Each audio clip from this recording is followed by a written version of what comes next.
Assalamualaikum warahmatullahi wabarakatuh. Kembali dalam mata kuliah gelombang optik. Hari ini kita akan belajar mengenai efek Doppler. Nah, pada topik efek Doppler ini nanti dibagi menjadi tiga, yaitu ketika sumber diam dan penghangat bergerak, kemudian ketika sumber bergerak dan penghangat diam, dan yang terakhir adalah persamaan umum dari efek Doppler. Mari kita bahas satu persatu. Yang pertama yaitu efek Doppler ketika sumber diam dan penghangat bergerak.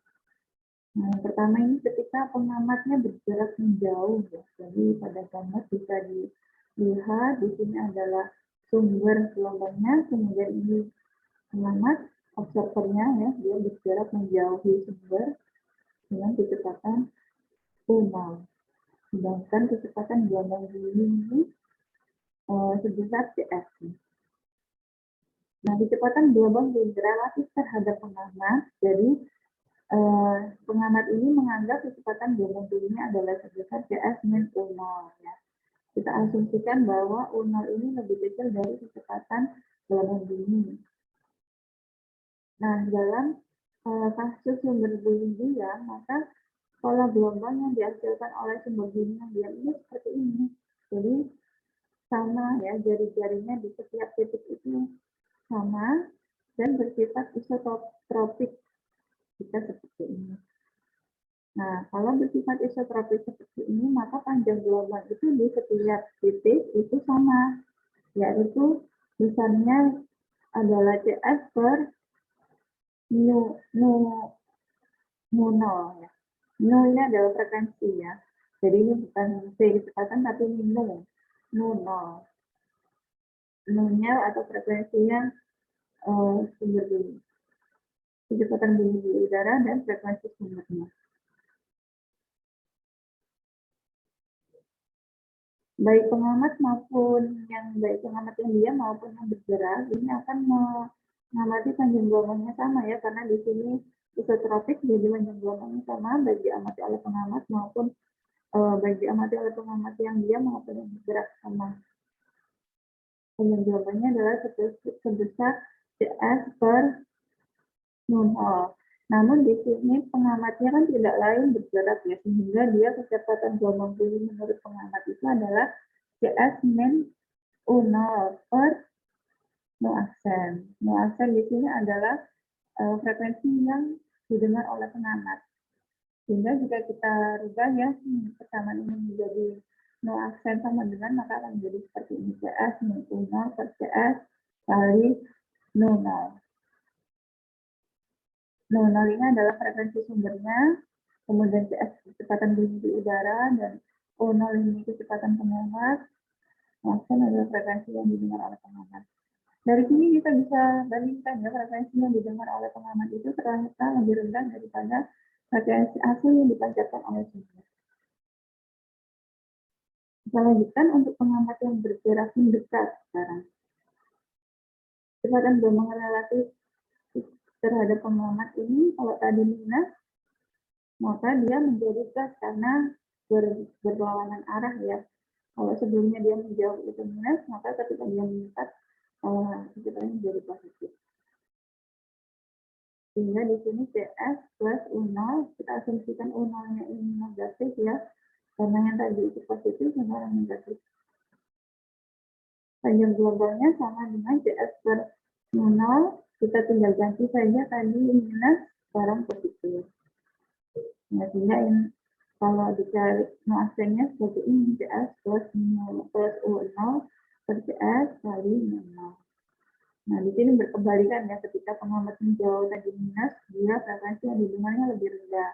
Tapi ketika pengamatnya mendekat, ini menjadi positif dan hasilnya nanti lebih tinggi dari frekuensi yang dipancarkan oleh sumber. Seperti itu. Ini logis, ya, ketika kita menjauh dari sumber bumi, maka frekuensi yang kita dengar akan semakin rendah. Ketika kita mendekati sumber bumi, maka akan semakin tinggi. Selanjutnya, ketika sumber bergerak dan pengamat diam, ini berkebalikan dengan kasus yang pertama tadi. Ketika sumber mendekat, misalkan ada suatu ambulans yang mendekati pengamat, di mana ambulans dan pengamat ini terpisah jarak sejauh L. Maka kita analisis dulu ketika T-nya sama dengan 0, maka waktu yang diperlukan agar gelombangnya itu sampai kepada pengamat adalah dengan membagi L tadi per CS atau kecepatan dingin di udara. Lalu kita misalkan ketika T-nya sama dengan 1 sekon, maka jaraknya ini akan berkurang ya, karena dia akan mendekat, maka jaraknya ini akan berkurang sebesar L min US kali 1 detik. US ini adalah kecepatan sumber ya, 1 detik. Maka total jaraknya tidak lagi L, melainkan L min US. Maka waktu yang diperlukan adalah 1 plus 1 ini adalah kita sudah mencapai 1 second ya tadi ya. 1 plus, lalu ini dibagi.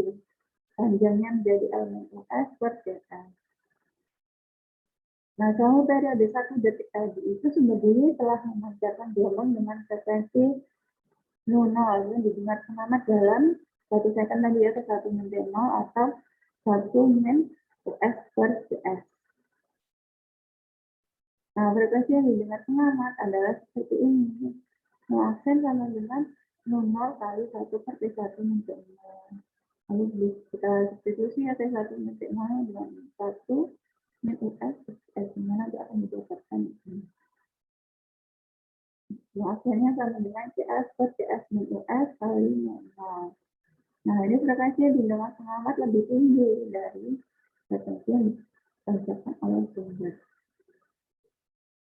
Kemudian, yang kedua ini ketika sumbernya menjauh. Jadi pengamat ambulannya ini pergi lebih jauh. Ya. Karena kita asumsikan bahwa jaraknya ini ketika sejauh L, lalu pada T0 juga seperti ini, lalu pada T sama dengan 1 karena dia menjauh, maka jaraknya akan bertambah ya, plus US. Karena kali 1 detik plus US, lalu ini sama, kita masukkan 1 ditambah L plus US kerjakan. Nah, selama periode 1 detik tadi, frekuensi yang didengar oleh pengamat adalah bagian berikut ya, untuk T1 min 0 sama dengan 1 plus US per CS. Kemudian yang didengar pengamat ini nanti adalah V aksen sama dengan ini sama seperti tadi ya, nanti yang berbeda adalah T1 min T0-nya tidak lagi minus tapi plus. Nah, dengan begitu nanti frekuensinya akan seperti ini, CS per CS plus US kali 0. Dan ini frekuensinya akan lebih rendah dari frekuensi yang dipancarkan oleh sumber. Berkebalikan dengan tadi. Nah, pada kasus sumber bumi yang berjarak, ini akan terjadi perbedaan panjang gelombang ketika sumber mendekati dan ketika sumber menjauh. Nah, perubahan panjang gelombang ini dikarenakan adanya perubahan posisi sumber tadi. Perubahan posisi sumber relatif terhadap para pengamat. Jadi menurut pengamat sumber ini kan berubah-ubah posisinya, itu yang mengalami perbedaan panjang gelombang. Pada area di depan sumber di sini panjang gelombangnya lebih pendek ya, dan seharusnya memendek. Sedangkan di belakang sumber panjang gelombangnya lebih panjang. Nah, kemudian yang terakhir ya, untuk persamaan umum ketika sumber dan pengamat ini sama-sama bergerak. Nah, seperti apa persamaannya? Kita simak ilustrasi seperti ini ya. Ini ada gelombang bumi, di sini pengamatnya bergerak ke kanan, ini juga bergerak ke kanan, gelombang bumi bergerak ke kanan.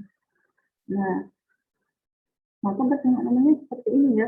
No aksen sama dengan CS plus minus U0 per CS plus minus US kali 0. Nah, terus minus ini masih ada plus minus. Kapan kita pakai plus, kapan kita pakai nol. Nah, di sini perjanjiannya. Karena positif itu kita gunakan ketika keduanya memiliki arahnya sama dengan CS. Jadi, ketika U0 dan US ini sama arahnya dengan CS, dua-duanya sama, maka tanda yang dipakai adalah positif semuanya atas bawahnya. Nah, namun ketika salah satu saja dari kedua ini tidak sama arahnya atau memiliki arah yang berbeda dengan CS, maka kedua-duanya memakai tanda negatif. Jadi misalkan pengamatnya ke kiri, yang dua ini ke kanan, nah itu semuanya minus. Atau sebenarnya yang ke kiri, keduanya ke kanan, pakai minus. Jadi seperti itu perjanjiannya yang bisa kita gunakan. Itu yang bisa saya sampaikan pada video kali ini. Terima kasih. Mohon maaf atas salah kata. saya akhiri wassalamualaikum warahmatullahi wabarakatuh.